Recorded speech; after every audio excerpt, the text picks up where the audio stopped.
하나님의 말씀은 구약성경 사사기 14장 8절에서 20절까지의 말씀입니다. 제가 한 절 읽고 여러분께서 한 절 읽으심으로 서로 교독하시겠습니다. 얼마 후에 삼손이 그 여자를 취하려고 다시 가더니 돌이켜 그 사자의 죽음을 본즉 사자의 몸에 벌떼와 꿀이 있는지라.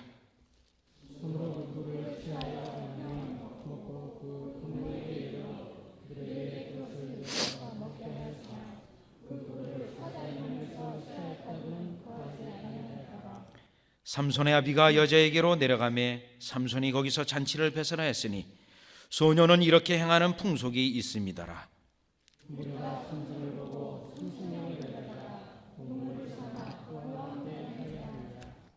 삼손이 그들에게 이르되 이제 내가 너희에게 수수께끼를 하리니 잔치하는 7일 동안에 너희가 능히 그것을 풀어서 내게 고하면 내가 베옷 30벌과 겉옷 30벌을 너희에게 주리라.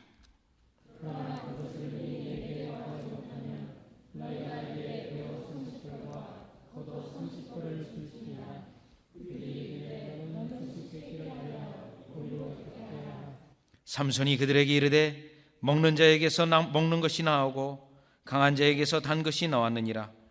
그들이 3일이 되도록 수수께끼를 풀지 못하였더라.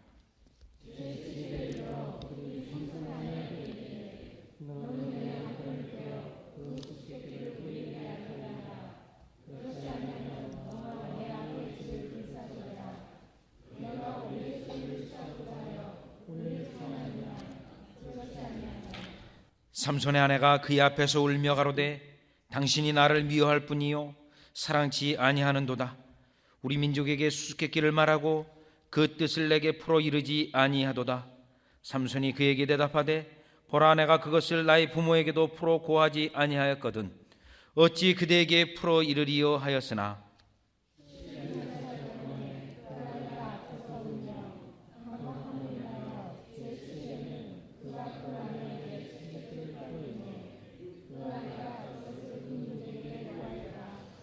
제7일 해지기 전에 성읍 사람들이 삼손에게 이르되 무엇이 꿀보다 달겠으며 무엇이 사자보다 강하겠느냐 한지라. 삼손이 그들에게 대답하되 너희가 내 암송아지로 밭갈지 아니하였다면 나의 수수께끼를 능히 풀지 못하였으리라 하니라.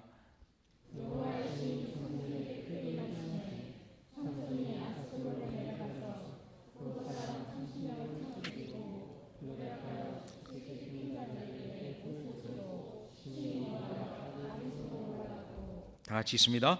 삼손의 아내는 삼손의 친구 되었던 그 동무에게 준바되었더라. 아멘.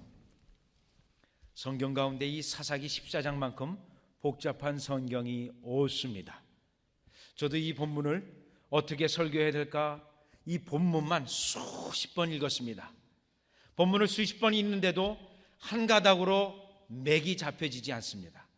워낙 많은 일들이 일어났고 또 이해할 수 없는 일들이 너무 많이 일어났기 때문에 그렇습니다. 사사기 14장에 이 삼손이 이방 여인과 결혼하는 것도 그러한 문제예요.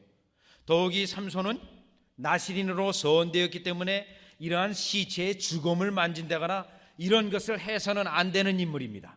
그럼에도 불구하고 오늘 본문에 보면 사자의 시체에서 꿀을 따서 먹고 또 그것을 가지고 잔치집에 자신의 혼인잔치에 내려가서 블레셋 사람들에게 수수께끼를 내고 또 블레셋 사람들은 수수께끼를 풀지 못하니까 그 삼손의 아내에게 위협을 해서 그 대답을 알아가지고 삼손에게 말하고 할 수 없이 삼손은 그에게 약속한 대로 은 30벌씩 주기 위하여 또 블레셋 사람을 죽이는 그러한 일들이 사사기 14장의 줄거리의 내용입니다. 보통 우리가 사사기 13장 마지막 절에 성령이 삼손에게 임하여 이제 삼손이 이제 사역이 시작되는구나. 야, 이제 삼손이 이스라엘을 건지기 시작하는구나. 그런데 사사기 14장을 보면 뭐가 이렇게 복잡한지 이스라엘 백성을 이 블레셋에 건지기는커녕 이러한 복잡한 일들이 계속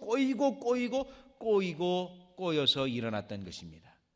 여러분 이 본문을 보면서 혹시 쭉 지금까지 특별히 교독한 이유가 있는데 도대체 종잡을 수 없는 무엇을 우리에게 이 말씀이 주고자 하는가? 한번 여러분도 굉장히 복잡했을 것입니다. 더구나 이 본문을 보면 이 삼손의 아버지가 같이 내려갔다가 또 중간에 어디 갔다가 또 같이 내려가고, 아니 잔치집에 내려가는데 뭐 같이 갔다가 어디 갔다가 또 오고, 복잡하기 그지 없습니다. 혹시 여러분 가운데 나의 인생이, 나에게 있는 문제가 뭔가는 모르게 이렇게 복잡하게 막 얽히고 얽혀서 뭐가 뭔지 모르게 혼동 상태로 흘러가고 있지는 않는지요? 오늘 이 본문을 보면 그러한 경우를 만날 때, 그러한 일들을 당할 때 하나님의 깊은 속사정과 하나님의 깊으신 뜻이 있는 것을 발견할 수 있습니다. 오늘 이 본문은 하나님의 비밀이 그 속에 있고, 우리 인생들은 그 하나님의 비밀을 모르는 채 일이 꼬이고 엮이고 복잡해지고 하는 가운데 결국은 꼬이고 엮여지지만 마지막에는 하나님의 비밀이 드러나고 하나님의 뜻이 성취된다라는 것입니다. 더욱 구체적인 예를 든다면 삼손이 이방 여인하고 결혼하는 것조차 이해할 수 없었는데 그 일로 인하여 사자를 죽이고, 또 그 일로 인하여 꿀을 따고, 그 일로 인하여 수수께끼를 내고, 그 일로 인하여 수수께끼를 푼 것 때문에 옷을 주어야 하기 때문에 블레셋 사람을 죽이는 결론으로 일어나는데, 아하, 하나님께서 삼손으로 하여금 블레셋을 치고자 하는 첫 번째 작업으로, 단계로 이와 같이 일들이 꼬였지만 결국 하나님의 뜻이 그 속에 있었구나라는 것을 깨닫게 됩니다. 따라서 오늘 본문을 보면서 때로는 일이 복잡해지고 일이 꼬여져 가는 가운데 하나님께서 그 비밀을 어떻게 이루어가는지 한번 살펴보도록 하겠습니다. 자, 그러면 첫 번째 오늘 본문 8절을 보시면 사건의 수수께끼의 발단이 있습니다. 수수께끼의 발단은 8절서부터 시작이 되어집니다. 물론 이 8절 2절에 삼손이 사자 새끼를 염소같이 찢어 죽인 사건이 있습니다. 그러나 그날 그 사건은 그대로 끝날 수도 있었습니다. 그런데 그 사건이 다음 사건, 이 사건으로 연결이 되어집니다. 얼마 후에 삼손이 그 여자를 취하려고 다시 가더니 돌이켜 그 사자의 죽음을 본즉 사자의 몸에 벌떼와 꿀이 있는지라. 여러분, 사자의 시체 속에 지금 벌통이 생겼고 벌집이 생겼고 벌들이 오르락막 내리락하면서 그곳에 꿀이 있었습니다. 여러분, 어떻게 보면 아주 놀라운 이상한 예외적인 현상입니다. 보통 우리 죽음에는 여러분 파리가 끼는 것이 당연한 것입니다. 파리가 끼고 악취가 나고 하지만 여기에는 지금 벌이 통을 틀어잡고 그 벌들이 오고 가고 있는 것입니다. 그러면 이 사건 속에서 삼손이 벌이 끼었구나, 그냥 넘어갈 수 있는데 우정 가서 벌떼가 있는데 그 벌떼를 해잡고 꿀을 취했습니다. 만약 여러분이 이러한 상황을 만나면 벌을 해치고 꿀을 여러분 딸 수 있겠습니까? 벌이라도 쏘이게 된다면 우리에게 고통이 있기 때문에 벌꿀이 있다 할지라도 우리에게 어려움이 있을 수 있기 때문에 그것을 무시하고 갈 수 있습니다. 그러나 우정, 벌통에서 꿀을 채취하고 그것을 자기 부모에게까지 주었던 것입니다. 자, 이 사건은 다시 블레셋에 내려가서 삼손이 블레셋 사람에게 수수께끼를 내는 그 문제의 근원이 되었던 것입니다. 여기서 우리가 깨달을 수 있는 것이 있습니다. 하나님께서는 우리에게 예외적인 사건, 때로는 이상한 사건, 그러한 사건을 통하여 다음 사건을 준비하고 그 다음 사건 속에서 하나님의 뜻이, 계획이 이루고자 이와 같은 일들이 우리에게 있다라는 것입니다. 더 구체적으로 부연 설명을 드린다면 하나님께서 모세를 부를 때 하나님께서 가시나무에 불이 붙었는데 그 불이 나무를 사르지 않았던 것입니다. 불이 열심히 타고 있는데 나무는 그대로 있는 것입니다. 너무나도 예외적인 사건이었습니다. 그래서 모세가 그것을 보기 위하여, 연고를 깨닫기 위하여, 알기 위하여 그 불붙는 덤불 위로 갔습니다. 그때 그는 여호와 하나님의 음성을 듣고 부르심을 받게 됩니다. 하나님께서 이상한 사건을 통해서 그 속에서 일을 이루어가는 그에게는 첫 번째 사건이었습니다.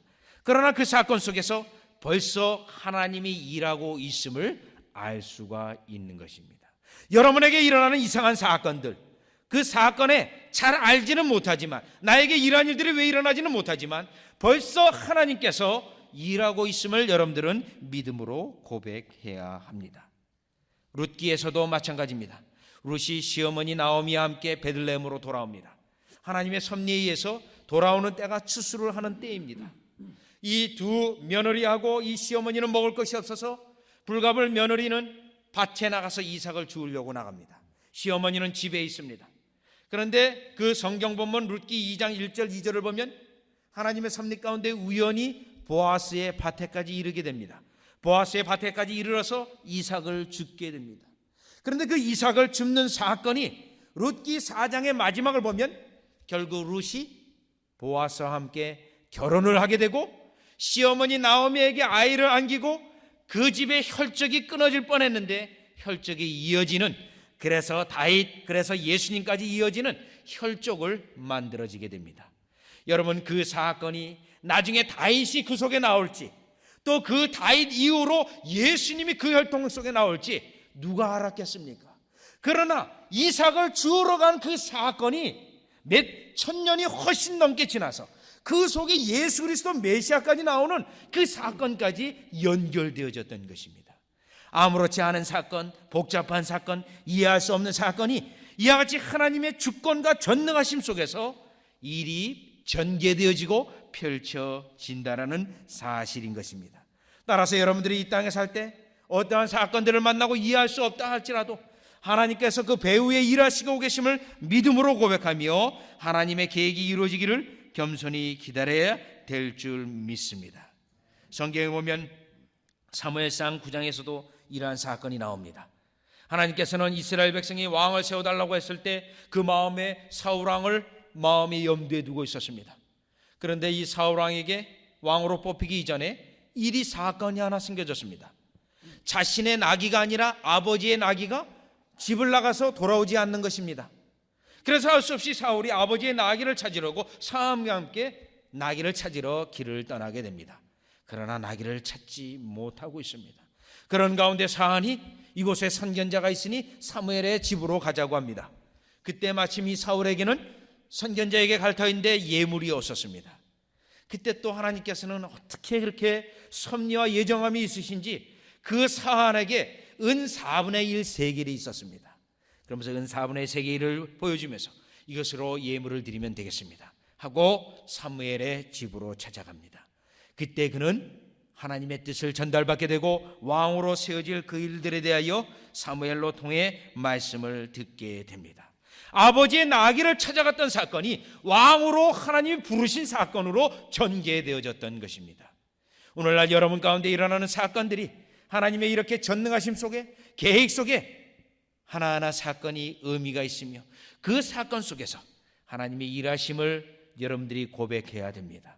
그래서 그 사건이 여러분에게 복잡하게 만들고 머리를 무겁게 만들고 도무지 장차 이 일이 어떻게 전개되어지고 내가 과연 무엇을 어떻게, 그렇게 여러분들이 어렵다 할지라도 전능하신 하나님의 손에 맡기고 이와 같이 사건 전개가 하나님의 손에 있음을 믿음으로 고백하며 하나님의 역사를 주의하여 보는 여러분들이 되시기를 바랍니다. 자, 결국 이 벌꿀을 채취하는 이 사건은 오늘 본문 10절 이하로 보면 이제 삼손이 결혼식을 하기 위하여 그 아내의 집에로 내려가게 됩니다. 아내의 집에 내려가서 그 블레셋 사람들이 30명이 축하하러 왔습니다. 이 삼손을 축하하고 또 그 아내를 축하하기 위하여 왔습니다.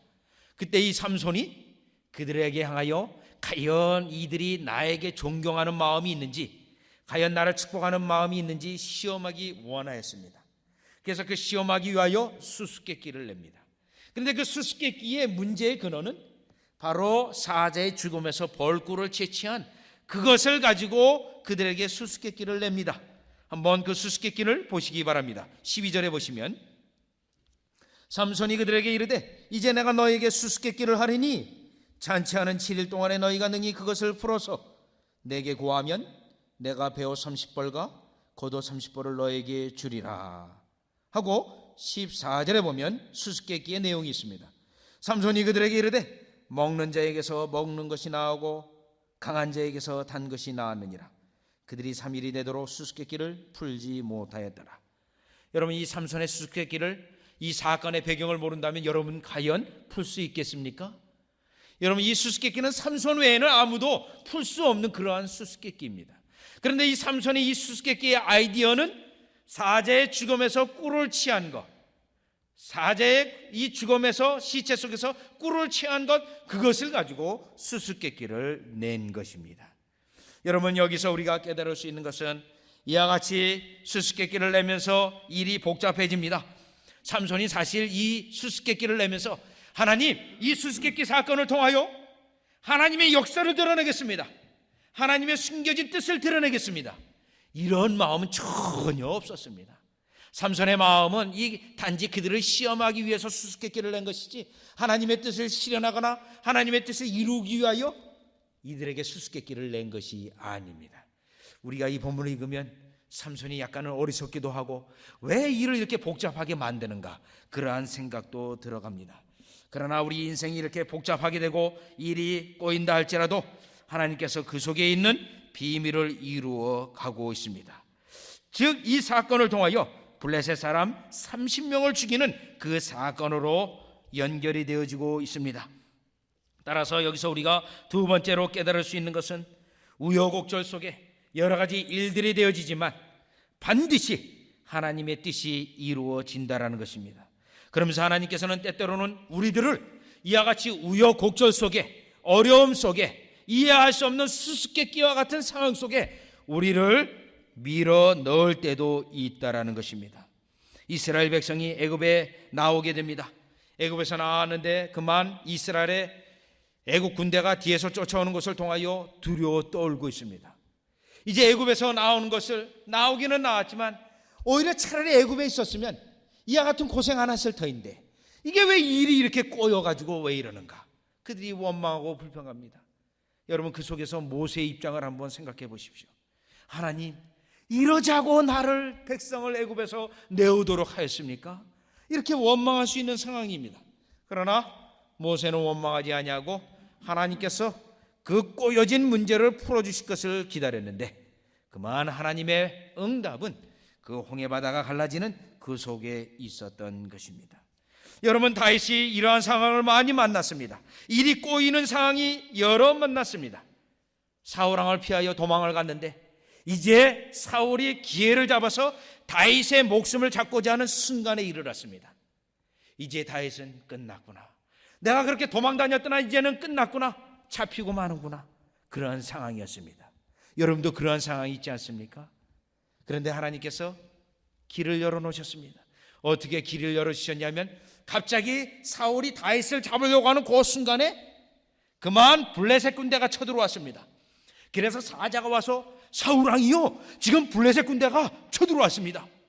그래서 다윗이 바로 코앞에 잡을 수 있는데 뒤에서 블레셋 군대가 왔다 하니 다윗을 잡는 것을 그만두고 포기하고 블레셋과 전쟁하기 위해서 떠나가고 만 것입니다. 코앞에 목숨이 달렸는데 하나님께서 그 문제를 풀어주셨습니다. 다윗은 이러한 문제를 또 사무엘상 27장에 만납니다. 다윗이 이제 사울을 피해서 도망가다가 더 이상 갈 데가 없습니다. 그래서 이제 도망갈 데가 없으니까 차라리 내가 적에게 가서 적과의 동침을 하자. 그래서 블레셋에게로 갑니다. 그 블레셋에 갔더니 그들이 막 환영을 합니다. 아기스 왕이, 이야, 이스라엘의 장수 다윗이 우리 편으로 왔다, 이제 이스라엘을 우리가 칠 수 있다. 그래서 아기스 왕이 다윗을 기뻐 영접합니다. 그래서 다윗은 이제 사울을 더 이상 도망 다니고 쫓겨다니는 일을 피하지 아니하고 적과의 동침 속에서 편안히 일을 지냅니다. 자, 이 편안히 지내는 걸 보면 어떻게 보면 하나님께서 아닌데 그래서 일이 하나 또 발생이 됩니다. 29장으로 넘어가니 블레셋 군대가 이스라엘하고 싸우기 위하여 출정 준비를 합니다. 출정 준비를 할 때 다윗도 함께 가야 될 그러한 지경에 이르렀습니다. 이 다윗은 큰일 났습니다. 아니, 내가 하나님의 사시는 군대를 내가 같이 가서 그들을 향하여 칼을 겨누다니 딜레마에 빠졌습니다. 내가 적을 위하여 나의 사랑하는 동족을 쳐야 된다는 그런 어려움에 빠졌습니다. 여러분, 이러한 상황에 어떻게 되겠습니까? 큰일 났습니다. 그런데 하나님이 또 예상치 못한 방법으로 문제를 해결해 주셨는데 그 블레셋 군대 장관들이 다윗이 함께 가면 안 된다고 극구 만류를 합니다. 아기스 왕에게 다윗을 데려갔다가는 큰일 납니다. 그렇게 그들이 만류를 합니다. 아기스 왕이 마음이 불편했습니다. 아기스 왕이 이제 다윗에게 볼 면목이었습니다. 다윗에게 가서 이렇게 얘기합니다. 오히려 양해를 구합니다. 내가 당신을 사랑하지만 군대 장관들이 당신과 함께 이 전쟁 나가는 걸 원치 아니하니 미안하지만 여기서 좀 쉬고 계십시오. 미안하지만 좀 여기서 쉬십시오. 사실 다윗의 마음 가운데는 이제 전쟁에 끌려나가면 어떡하나? 그러는데 오히려 이쪽에서 미안하지만 조금만 쉬어주십시오, 이 말을 합니다. 거기서 이 다윗이 뭐 그러지요 하고 큰 소리 뻥 치면서 전쟁을 나가지 않게 되어졌습니다. 여러분, 상황이 꼬였지만 하나님께서 그 속에 배후에 계심으로 말미암아, 배경 속에 계심으로 말미암아 다윗에게 어려운 일이 없이 그 모든 일들이 하나님의 축복하심으로 연결되어졌던 것입니다. 오늘 우리 하나님께서 여러분들의 복잡한 일, 어려운 일, 괴로운 일, 이해할 수 없는 일, 수수께끼 같은 일들이 연속되어지고 그 일이 꼬인다 할지라도 이와 같이 하나님께서 피할 길을 주시고 그 가운데 역사하시고 섭리하시는 그 하나님을 바라보시는 여러분이 되시기를 주 예수 그리스도 이름으로 축원합니다. 자, 이렇게 일이 꼬여가지고 결국 삼손은 이들에게 수수께끼를 풀게 됨을 말미암아 옷을 줄 수밖에 없었습니다. 그래서 결국 19절에 보니까 여호와의 신이 삼손에게 크게 임하심에 삼손이 아수글론에 내려가서 그곳 사람 30명을 쳐 죽이고 노력하여 수수께끼 푼 자들에게 옷을 주고 심히 노하여 아비 집으로 올라갔고, 즉 옷을 주어야 했기 때문에 블레셋 사람 30명을 죽이게 되어졌습니다. 그리고 그 아내는 블레셋 사람에게 도로 주게 되어졌습니다. 여기서 깨달을 수 있는 것은 삼손이 블레셋 여인과 결혼하고자 할 때 부모님이 이해할 수 없었으나 또 우리도 이해할 수 없었으나 결국 마지막의 결론은 블레셋 사람 30명을 쳐 죽이고 블레셋 사람을 이제부터 그들의 손으로부터 이스라엘 백성을 건지고자 하는 하나님의 손길이 삼손을 통하여 이와 같이 시작되었다라는 것을 깨달을 수 있는 것입니다. 사사기 14장 전체가 복잡하고 사사기 14장 전체가 꼬이지만 하나님의 뜻이 블레셋 사람 30명으로 죽이는 것으로 결론이 나아지고 뚜렷이 드러나게 되었다라는 것입니다. 이 속에서 우리가 알 수 있는 것은 사건의 진행을 우리가 어느 정도 알 수는 있으나 다 알 수는 없습니다. 그러나 그 속에 하나님의 배후의 역사하심이 있는데 여러분에게 일어난 모든 일들이 하나님께서 이와 같이 일하시고 있음을 이 시간 고백하여야 합니다. 여러분, 한번 성경을 다 같이 찾아보도록 하겠습니다. 전도서 11장 3절에서 7절의 말씀은 이와 같은 하나님의 역사를 잘 설명하고 있습니다. 전도서 11장 3절에서 7절의 말씀입니다. 956페이지를 한번 다 같이 찾아보시겠습니다. 너무 중요한 말씀이기 때문에 여러분 다 같이 한번 찾아보도록 하겠습니다. 전도서 11장 3절에서 7절까지의 말씀입니다. 956면에 있습니다. 구약성경. 구름에 비가 가득하면 땅에 쏟아지며 나무가 나무로나 북으로 쓰러지면 그 쓰러진 곳에 그냥 있으리라. 여러분, 구름에 비가 가득하면 비가 내린다라는 것은 어느 정도 우리가 알 수 있는 것입니다. 또 4절에 보시면 풍세를 살펴보는 자는 파종하지 아니할 것이요 구름을 바라보는 자는 거두지 아니하리라. 자, 이 풍세와 바람 지나가는 것과 또 구름을 바라보는 자는 어느 정도 그 일이 되어질 것을 예상할 수는 있습니다. 그러나 이 부분은 우리가 예상할 수도 없고 자세히 알 수도 없습니다. 5절의 말씀, 바람의 길이 어떠함과 바람이 어떠한 길을 가지고 가는지 알 수가 없습니다. 아이의 벤자의 태에서 뼈가 어떻게 자라는 것을 내가 알지 못한 것 같이 여러분, 태중에 있는 아이가 또 뼈가 어떻게 자라는 것을 우리가 알지 못합니다. 태중 속에서 그 아이가 어떻게 건강하게 또 하나님의 어떠한 섭리 속에 자라는지를 도무지 우리의 눈으로는 알 수가 없습니다. 이와 같이 만사를 성취하시는 하나님의 일을 내가 알지 못하느니라. 만사를 성취하는 이 하나님의 오묘하심을 우리가 도무지 알 수 없다라는 것입니다. 그래서 너는 아침에 씨를 뿌리고 저녁에도 손을 거두지 말라. 이것이 잘 될지 저것이 잘 될는지 혹 둘이 다 잘 될는지 알지 못함이니라. 여기서 따라서 우리에게 요구하는 것이 있습니다. 교만하지 말라는 것입니다. 도무지 하나님의 그 역사를 알 수 없으니, 오묘함이 알 수 없으니 교만하지 말고 잠잠히 하나님만 기다리고 잠잠히 하나님께서 만사를 성취하시는 그 손에 의지해야 될 것을 전도서 기자가 설명하고 있습니다. 오늘 우리는 이와 같이 만사를 성취하고 그 하나님의 손길 속에서 일이 꼬이고 복잡하게 되고 수수께끼와 같은 일들이 일어난다 할지라도 결국은 하나님의 말씀을 이루려 하시고 하나님의 만사를 성취하시는 하나님의 놀라운 계획과 뜻이 있음을 바라보고 교만하지 아니하고 겸손히 주님을 바라보고 또 섣불리 일을 판단하지 아니하고 섣불리 결론을 내리지 아니하고 하나님의 역사를 기다리는 여러분이 되어지시기를 주 예수 그리스도 이름으로 축원합니다. 기도드리겠습니다.